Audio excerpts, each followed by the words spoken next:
तो sir 12th में कितने मार्क्स थे आप, कितने परसेंट? यार 12th में मेरे ख्याल से बेस्ट ऑफ 4 जो था 91 थे। और ये कौन से साल की बात है सर? 2000 भाई, उस अभी टाइम की आपने 12वीं? 2000 अब इतना जवान हो? 22 साल हो 22 गए साल हो गए, 2000 हाँ। लेकिन 2000 मुझे लगता है कि ऐसी है 2000 तो तो कितना 4-5 है? साल ही होंगे तो पैदा हुए 2000 में। हाँ 4 साल हो गए थे। हाँ हाँ, वैसे मतलब ग्रेजुएशन के हिसाब से जेन जी हूँ मैं, हाँ। लेकिन उस टाइम सर इतने मार्क्स आना बहुत बड़ी बात होती थी, है ना? हाँ मतलब यार उस टाइम कम आते थे, इतने नहीं कम, आते। हाँ। और मजे की बात थी, मैं तो आईआईटी की तैयारी कर रहा था, तो 12वीं के नंबर से फर्क नहीं पड़ता था, पास होना था टेक्निकली। बट मेरा उस टाइम कॉल आ गया था, स्टीफन से भी कॉल आया था इको ऑनर्स के लिए, और मैं गया भी था शायद इंटरव्यू के लिए, बट फिर वो आईआईटी में हो गया। तो फिर पहली बार में हो गया था आईआईटी में आपका? क्या हाँ, हो तो पहली बार में गया था, रैंक इतनी अच्छी नहीं आई थी, 1823 रैंक आई थी। तो अब वही चक्कर था कि सबको कंप्यूटर साइंस लेना था, इतनी रैंक पे तो मिलनी नहीं वाली थी। तो किसी मेरे जो फादर थे वो जानते थे कुछ प्रोफेसर्स को, तो उन्होंने उनसे पूछा, उन्होंने बोला आईआईटी दिल्ली में डलवा दो, कुछ ना कुछ तो कर ही लेगा लड़का। तो उस करके मैं फिर आईआईटी दिल्ली में सिविल इंजीनियरिंग करता था, अच्छा, आपने सिविल करी है? सिविल करी है।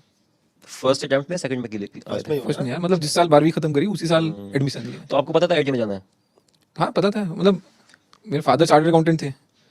अब मेरे को ये था कि यार मैं मुनीम की दुकान पे तो नहीं बैठ सकता, मतलब बहुत ही बोरिंग लगता था मेरे को यार, ये अकाउंट तो अकाउंट्स।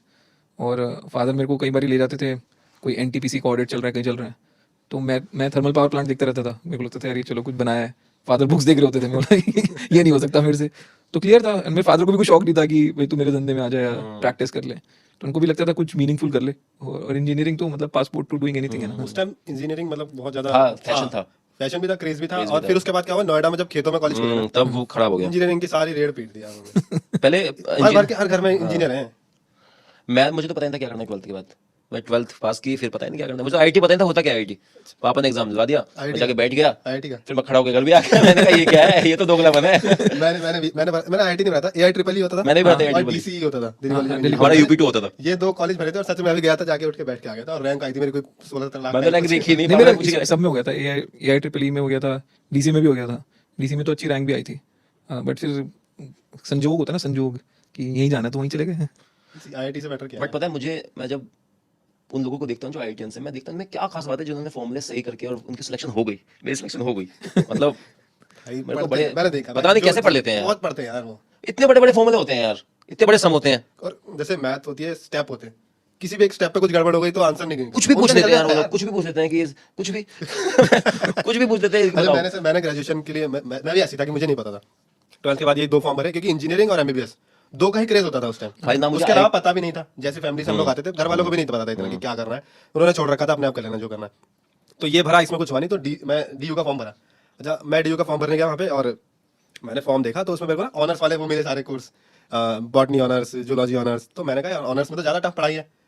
फिर उसमें देखा मेरे को एक लाइफ साइंस दिखा, एक फिजिकल साइंस, जो प्रोग्राम कोर्स थे। मैंने देखा फिजिकल साइंस, मैंने कहा ये कुछ भाग दौड़ जैसा होगा, ये तो नहीं लूंगा, कौन भागे दौड़ेगा यार क्लास में जाके। मैंने भरा लाइफ साइंस, और मुझे ना बायो नहीं पढ़नी थी, मुझे पढ़ा था मैथ पढ़नी है, फिजिक्स पढ़ लूंगा, मैं बायो बहुत टफ लगती थी मुझे।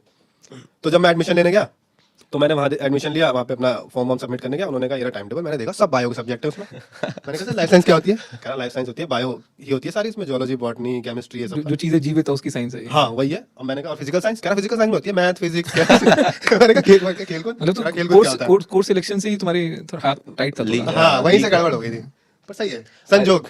मैं बताता हूँ मेरा पहला एक्सपीरियंस। मैं सर मैं मेरठ में था, तो अब तू मेरठ से DU है? हाँ। कहाँ पे, साकेत? नहीं सर, मैं तो आउटर कंगरखेड़ा। हाँ, तेरी हरकतें भी मेरठ वाली हैं थोड़ी। तो मतलब मेरठ से थे, DU का सुना था कि DU है कुछ ऐसे करके ना, तो मैं बहुत घबरा गया कि DU में एडमिशन लेना है मेरे को। तो सर मैं गया था साउथ में, एक कैंपस में कॉलेज था, बड़ा टुच्चा कॉलेज था। मैं गया और मेरी इतनी हालत टाइट थी, पापा थे रिक्शा में, पापा आए, मेरी हिम्मत इतनी हुई मैं अंदर जाके किससे बात भी कर लूं। मैंने कहा यहाँ कैसे बात करते होंगे लोग यार, मैं क्या बातें करूंगा। अब तो यार स्कूल बन के रह गए हैं, मतलब मैं क्या कहते हैं, प्लेसमेंट के लिए बहुत बार गया डीयू। भाई वो बच्चे 12वीं के बाद उनका डेवलपमेंट ही नहीं हुआ है, क्योंकि वो सब 99% वाले बच्चे आ गए। एक रूटीन है। वो पीछे बस्ता लटका के आते हैं कॉलेज में भी। इतनी ज्यादा कट ऑफ कर दिया ना कि सर मेरे 55% थे, ओबीसी कोटा मुझे 5% मिल गया था, और इस पे मेरे को ऑनर्स मिल रहा था, और नॉर्थ कैंपस में ही मिल रहा था। मैं आलस में नहीं गया कि यार चलना, एडमिशन हो गया, कौन चेंज कराएगा। ये कौन सी सदी की बात है भाई? भाई मैंने 2009 में एडमिशन लिया था। तब ऐसा तभी होता था ऐसा? हाँ तब की बता रहा हूँ। अरे आजकल अब तो 90s 95 ये भी बेचारा कहते हैं एडमिशन नहीं हुआ। अरे 99% वाला बच्चा है, को भी कोई ये श्योरिटी नहीं है कि कहाँ जाएगा। हाँ 99 लाके भी कहता है कि दोबारा से एग्जाम। मैं तो अपने बच्चे को बोलूँ 70 ला यार, क्यों टेंशन लेनी है। मतलब देखो, या तो 99 लाओ, उसके नीचे सब बराबर है, सही बात उससे अच्छे मजे ही कर लो लाइफ में। ये बात सही क्या है। बात है। आईआईटी कैंपस की लाइफ और हमने डीयू की लाइफ देखी है। आपने भी देखी होगी डीयू में, आप बाहर जैसा से। बता रहे हैं, आप जाते होगे या कभी, तो क्या फर्क लगता है आपको? ऐसा लगता है कि आईआईटी में सब पढ़ते रहते हैं, ऐसा होता है कि हमें नहीं, नहीं ऐसा पता? ऐसा कुछ नहीं यार। देखो आईटी में क्या है कि पहुंचने में इतनी पढ़ाई हो जाती है कि फिर ना लड़के बोलते हैं अब नहीं पढ़ना, मतलब। और कई बार माँ बाप भी ना गलत बोल देते हैं ना कि बस बेटा आईटी क्रैक कर लो, उसके बाद लाइफ सेट है। तो बंदों को लगता है लाइफ सेट है, अब तो मैं क्या पढ़ूंगा। तो मेरा भी यही था कि जब करा आईटी तो मेरे को पहले सेमेस्टर में लगा अब तो नहीं पढ़ना भाई, बहुत पढ़ लिया, मतलब लगवा रखी है 2 साल से हम। तो मैंने पढ़ाई नहीं करी। तो मेरे ना 7.3 CGPA होती है, मतलब 10 में से 7.3 आई। तो फिर मेरे को ना थोड़ा झटका लगा कि यार ऐसे नहीं होने वाला ये। तो आईटी ना एक धोखा है, ठीक है, जो हर लेवल पे आपको बोला जाएगा अब सेट है, अब सेट है, ठीक है। और फिर तुम्हारे को ऐसे पीयर ग्रुप में फेंक दिया जाएगा जहाँ पे हर कोई थोड़ा शाना है लड़का, कुछ फोड़ रहा है, तो तुम मतलब धीरे धीरे उस दलदल में फंसते जाओगे कि यार साला साइड वाला भी फोड़ रहा है, मैं कैसे नहीं पढ़ूं, ये इसकी अच्छी नौकरी लग जाएगी, मेरी नहीं लगेगी, एमबीए में चला जाएगा, एमएस कर लेगा। तो ना वो बस माँ बाप तुमको कीचड़ में धकेल रहे हैं, उसके बाद तुम खींचता रहेगा तुमको अंदर ही वो। तो फिर मैंने फर्स्ट सेमेस्टर के बाद मेरे को लगा यार कि अब बहुत हो गया, अब पढ़ना है। उसके बाद मैंने नैली मारनी शुरू करी। तो मैंने बहुत नैली, मतलब 9 out of 10, 90% है नैली। हाँ, नैली बोलते हैं। तो और मतलब अगर तुम्हारे F ग्रेड आ रहा है तो उसको फक्का बोलते हैं, ठीक है। तो उसके बाद मतलब मैंने इतने मारने शुरू कर दिए फाइनल सेमेस्टर में, जब सबकी नौकरी लग चुकी होती है या एमएस की कॉल आ चुकी होती है, एमबीए का पता होता है आई में जाना है, तो कोई नहीं पढ़ता भाई, हो गया अब तो, जिसके लिए आया था वो मिल गया। मैंने उस सेमेस्टर में 10 ही मार दी, मतलब फुल 10 out of 10। तो मजे की बात क्या थी कि मैं पहले सेमेस्टर में थोड़ा वेलापंती कर ली थी, तो 7.3 आई थी। तो मैं कैचअप करके ना जो डिपार्टमेंटल रैंक 1 था लास्ट सेमेस्टर में उसके पास पहुंच गया। और जब मैंने 10 ही मार दी तो मैं डिपार्टमेंटल रैंक 1 हो गया। तो भाई वो लड़का तो रो दिया प्रॉफ को जाके कि मैं, मतलब सर ये तो मेरे साथ धोखा हो गया। मैं मतलब 8 सेमेस्टर होते हैं, 7 सेमेस्टर तक मैं इससे आगे था। हाँ चतुर ही था वो, तो आखिरी में आगे निकल गया। अब मैं तो 10 ही मार चुका था, तो मैं तो उससे ऊपर कुछ कर ही नहीं सकता था। उसने क्या करा, अपने एक प्रॉफ को बोल के अपना एक ग्रेड बढ़वा लिया। तो मेरा 2 घंटे तक डिपार्टमेंटल रैंक 1 था, फिर उसके बाद फिर से 2 पे आ गया।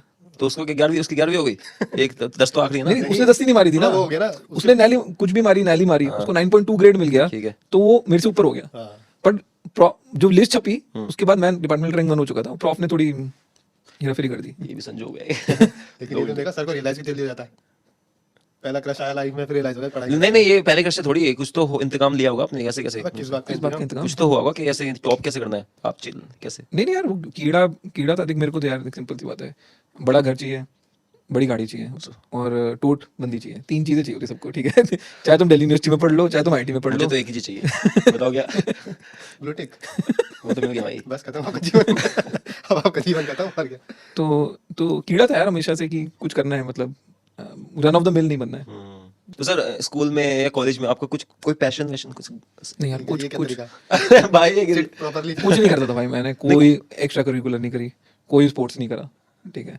पढ़ते ही रहे यार, साला 10वीं 11वीं तक तो पढ़ाई थी, इतना पढ़ना पड़ता था। तो पढ़ते रहे, मैंने कोई ड्रामेटिक नहीं करा। तो मैं टीवी पे भी कैसे पहुंच गया मेरे को अब थोड़ा लगता है कि पानी खराब था, बट कुछ किया नहीं, मतलब फॉर्मल ट्रेनिंग कुछ वगैरह, मतलब एक्स्ट्रा करिकुलर के नाम पे 0 था।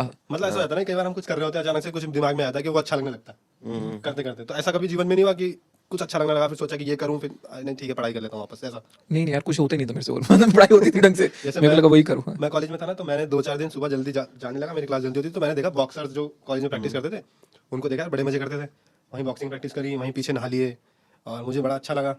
मैंने घर आके पापा को बोला, पापा, मैंने कहा पापा मैं बॉक्सिंग करूंगा। जिंदर सिंह बनूंगा मैं। कह रहे पढ़ ले चुपचाप, जो करने जा रहा है नहीं, वो मेरे कर को उस तरीके से गाड़ी चलाने का बड़ा शौक था शुरू से। तो मैं नैली से चढ़ा, मतलब जब 9th क्लास में था तब से गाड़ी चला रहा हूँ। तो हमारा एक ड्राइवर होता था, सबसे पहले मैंने एम्बेसडर पे सीखी थी गाड़ी चलानी, जो यहाँ पे गियर होते थे उसके। और फिर मेरे नाना जी के पास एक गाड़ी थी, तो उनके घर से पहले मैं और मेरा दोस्त धक्का मार के बाहर निकाल देते थे। फिर GKM ब्लॉक मार्केट में जाके गेड़ी मार के वापस आके गाड़ी बंद करके धक्का मार के अंदर पार्क कर देते थे।